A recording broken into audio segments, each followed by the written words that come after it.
The yeas are 75, the nays are 22. The motion is agreed to. Thank you, Madam President.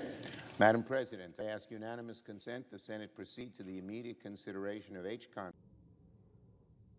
The Democratic majority U.S. Senate approved a stopgap bill to stave off a partial government shutdown. The bill passed the Senate in a bipartisan 77-13 vote on Thursday, with less than 36 hours left before funding would have run out.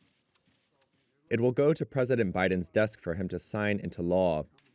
The stopgap bill agrees to advance 6 of 12 full-year funding bills by March 8th, and the rest on March 22nd. Earlier on Thursday in the House, 207 Democrats joined 113 Republicans in a 320-99 vote to approve the measure. Republican House Speaker Mike Johnson had reached a $1.59 trillion deal on discretionary spending with Democrat Majority Leader Chuck Schumer 2 months ago. But with 97 of 219 House Republicans voting no to the short-term funding bill, Johnson could face trouble as he moves on to deal with 6 appropriations bills next week and the thorny issue of aid for Ukraine. Many Republicans want to pare back funding levels for many programs.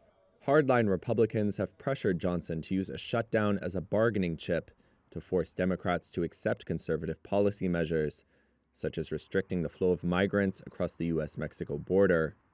Major ratings agencies say the repeated brinkmanship is taking a toll on the creditworthiness of a nation whose debt has surpassed $34 trillion. Congressional leaders say they've struck a deal Wednesday to avert a partial government shutdown by the end of the week. That would pave the way for votes on a stopgap bill to keep the lights on in the government through until mid-March. The temporary measure will be voted on by the House and Senate this week. That's according to a joint statement by House Speaker Mike Johnson, Senate and House leaders, and the leaders of the two chambers' appropriations panels. They say they agree to advance 6 of 12 annual bills by March 8th and the rest on March 22nd, giving lawmakers time to examine and debate the full-year funding bills. Republican Representative Kevin Hern told reporters the temporary funding bill would be put to a House vote on Thursday. It would be the 4th such measure in the fiscal year that began last October 1st. Lawmakers disagree on funding and aid to U.S. allies, with hardline Republicans wanting to see more spending cuts. Both parties now have to convince their ranks to back the stopgap deal. But if voting fails, it would bring the federal government to the brink of partial shutdowns on Saturday. With a partial government shutdown just days away, there's little progress so far from the U.S. Congress on spending bills. Political chaos remains at the forefront as lawmakers disagree on funding and aid to U.S. allies. And infighting by Republicans, who control the House of Representatives, is in the spotlight. I hope that in the coming days, serious-minded House Republicans can work with Democrats to find a path out of the shutdown threat. Senate Majority Leader Chuck Schumer. We realize the Speaker of the House is in a difficult position, but he must reject the MAGA hard right.